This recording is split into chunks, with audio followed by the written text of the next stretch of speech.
Hello student, welcome to my channel Satyug math. आज हम लोग एक्सरसाइज 8.1 का अंतिम क्वेश्चन यानी क्वेश्चन नंबर 11 पढ़ेंगे, जो कि ऑब्जेक्टिव है। इसमें सत्य और असत्य बताना है और कारण सहित अपने उत्तर की पुष्टि करना है। ठीक है, तो देखिए इसको अच्छा समझिएगा। पहला कहता है कि tan a का मान सदैव 1 से कम होता है। अब ये पता करना है कि सही है कि गलत है। तो देखो बाबू, tan का जो मान, जो tan का त्रिकोणमितीय निष्पातीय होता है वो p बटा में b होता है, p बटा में b होता है। अब देखो p और b, ये p जो होता है कण से भी छोटा होता है, अब b जो होता है ये भी कण से क्या होता है, छोटा होता है। ठीक है, तो h जब भी हमारा ये पी बी यानी कि लंब और आधार, जो भी वैल्यू लंब हो या जो भी आधार हो, मतलब यहाँ ये मतलब नहीं समझना है कि लंब का मान आधार से ज़्यादा है कि आधार का मान लंब से कम है। ये सब यहाँ मायने नहीं रखता है, क्योंकि किसी भी स्थिति में जब कण निकालोगे तो h बराबर क्या हो जाता है, P square plus B square ही होता है, P square plus B square ही होता है। तो जैसे देखो, मान लो कि tan थीटा अगर हम लिख देते हैं 3/4, तो ये p बाई बी हुआ, लंब बटा आधार हुआ। और इसका जब p हमारा 3 है यानी लंब 3 है और आधार 4 है, तो कण निकालेंगे तो क्या होगा, 3 का स्क्वायर प्लस 4 का स्क्वायर होगा, तो 3 का 9, अच्छा 4 का 16 और 16 9 क्या हो गया 25, और इसका वर्गमूल का हो गया 5। तो देखिए यहाँ भी आपका कण निकल गया। और tan थीटा अगर तुम 4/3 रखते हो तो p बटा बी, यहाँ भी अगर यहाँ p बटा में b, यहाँ लंब का मान 4 और आधार का मान क्या है 3 है, तो यहाँ भी h आप निकल सकता है आपका लंब स्क्वायर प्लस आधार स्क्वायर, यानी कि 4 का स्क्वायर प्लस 3 का स्क्वायर और 16 प्लस 9 यानी ये 25, और इसका वर्गमूल हो गया 5। तो देखो यहाँ tan थीटा का मान हम 3/4 लिए हैं और एक यहाँ 4/3 लिए हैं। तो देखो 4 से अगर 3 में डिवाइड करते हो, 4 में 3 से डिवाइड करते हो तो पॉइंट देकर 0 बैठाओगे तो 4 7 28। ठीक है, 0.7 के लेवल में आ रहा है, यानी 1 से कम है। और 3 से 4 में भाग देते हो तो 3 एकम 3, 1 पॉइंट देके 0, 3 का 9 यानी 1.3 के लेवल में आ रहा है ये।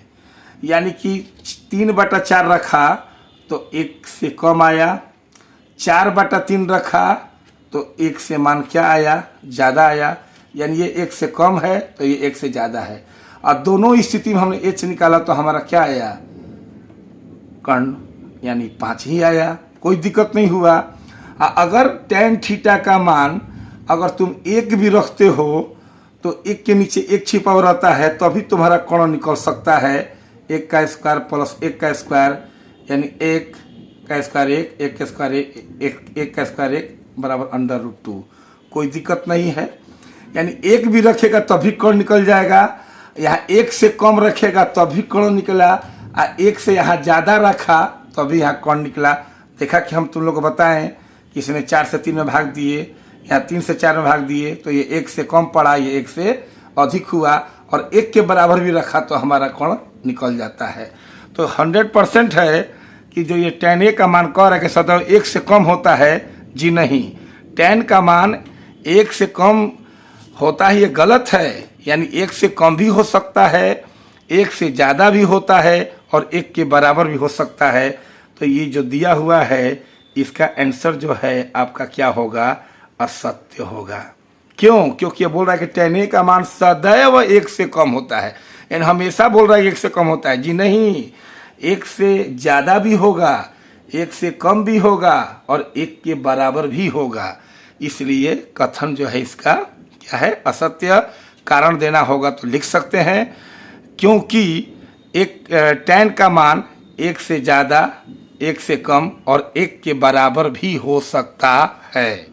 क्वेश्चन नंबर 2 देखो, कोण A के किसी मान के लिए sec 12/5 होता है, यानी कि अब ये बताना है कि सेक ए बराबर 12/5, यानी कोण ए का मतलब यहाँ तो थीटा न्यून कोण के लिए शो हुआ है, कोण ए के लिए या बी हो थीटा हो जो भी हो, तो यहाँ ये बताना है कि सेक ए बराबर 12/5 हो सकता है कि नहीं, ये बात सत्य है कि नहीं।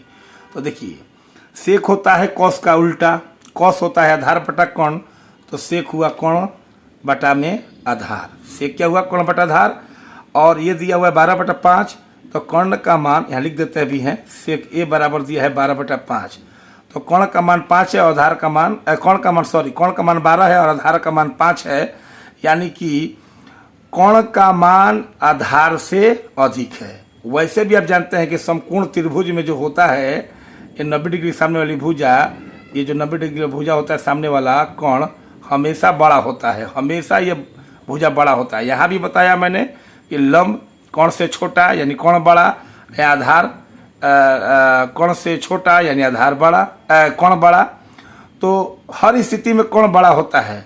तो यहाँ अगर कोण का मान आधार से ज़्यादा है तो सही है, अगर यही कोण का मान आधार से कम हो जाता तो फिर गलत हो जाता। तो इसलिए हम यहाँ लिखेंगे, ये क्या लिखेंगे कि ये सत्य है। कारण क्योंकि यहाँ कोण का मान आधार के मान से ज़्यादा है, इसलिए सही हुआ। ठीक है, नंबर 3 पर आ जाइए। कॉस ए कोण ए के कोसेकेंट के लिए संक्षिप्त रूप है। तो आप लोगों को हमने इंट्रोडक्शन में बताया, मैंने बताया था कि कॉस का पूरा नाम कोसाइन और कोसाइन का कॉस का पूरा नाम कोसाइन और कोसाइन का संक्षिप्त नाम कॉस, टैन का पूरा नाम टेंजेंट और टेंजेंट का संक्षिप्त नाम माने जो शॉर्ट नाम होता है वो होता है टैन। इंट्रोडक्शन में आप जाकर देख लीजिएगा तो वहाँ बताया गया है।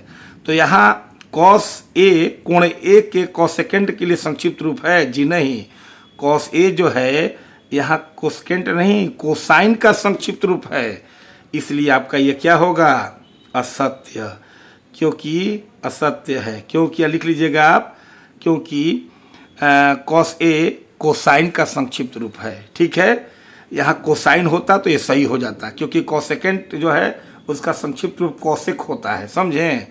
लेकिन कौसे का जो कौसे है तो किसका संक्षिप्त है, तो कोसाइन का, इसलिए आपका गलत है, ये असत्य है। और कॉट ए नंबर 4 देखिए, कॉट ए कॉट और ए का गुणनफल होता है। तो मैंने बताया था आप लोगों को, ये देखिए साइन कॉस जो भी होता है, टैन जो भी होता है, उसके आगे कोई भी सिंबल नहीं लगेगा, उसका कोई भी वैल्यू नहीं है, क्योंकि थीटा जो ये आगे वाला जो कोण होता है ये न्यून कोण को दर्शाता है, ये खुद एक संकेत है।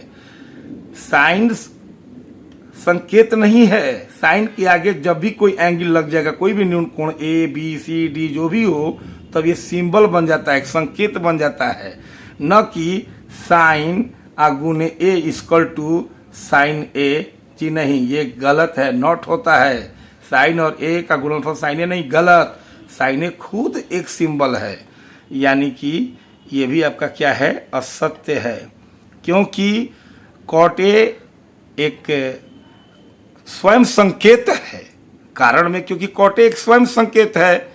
ठीक है, यानी कॉट और ए का गुणनफल कभी नहीं हो सकता है। किसी भी कोण थीटा के लिए साइन थीटा 4/3 सही है कि गलत है। तो देखिए, तो साइन थीटा बराबर होता है आपका लंब बटा कोण P/H, यहाँ दिया है 4/3। अब आप ही बताइए कि यहाँ पर लंब हो गया 4 और कोण हो गया 3, यानी कोण का मान जो है लंब से ही छोटा हो गया। तो आप निकाल सकते हैं, आधार नहीं निकाल सकते हैं। देखिए B बराबर आधार क्या होता है, कोण स्क्वायर माइनस लंब स्क्वायर। तो कोण आपका 3 है तो 3 का स्क्वायर कर दीजिए, माइनस लंब है आपका देखिए 4, तो 4 का स्क्वायर कर दीजिए, तो 3 का 9, 4 चौका हो गया 16, और घटा दीजिएगा तो -7 होगा, क्योंकि 16 माइनस में है, 9 प्लस में है, तो 16 में से 9 घटाइएगा तो -7 होगा, क्योंकि 16 का साइन जो है माइनस में है। तो बताइए माइनस का वर्गमूल होता है, कभी भी नहीं। अब -4 का कोई वर्गमूल पूछे तो होता है नहीं। ठीक है, तो इसलिए आप समझ गए होंगे कि जब भी होगा तो कोण का मान लंब और आधार से ज़्यादा होता है, और पढ़े भी है आप लोग की सबसे बड़ी भुजा कर्ण होती है, इसलिए आपको साफ यह नजर आ रहा है कि ये क्या है असत्य है। वजह समझ गए, यानी फिर से बता देते हैं, लंब जो है कोण से क्या है, लंब का मान अगर 4 है, कोण का मान 3 है, तो लंबे का मान कोण से ज़्यादा हो गया, जबकि कोण का मान ज़्यादा होना चाहिए था। इसलिए यहाँ लिख देंगे क्या चीज़, असत्य। कारण में दे दीजिएगा क्योंकि यहाँ लंब का मान कोण के मान से अधिक है। ठीक है, तो बच्चों अब मेरा अगला इंट्रोडक्शन 8.2 जो है नेक्स्ट वीडियो में, 8.2 का इंट्रोडक्शन नेक्स्ट वीडियो में देखने को मिलेगा। ठीक है।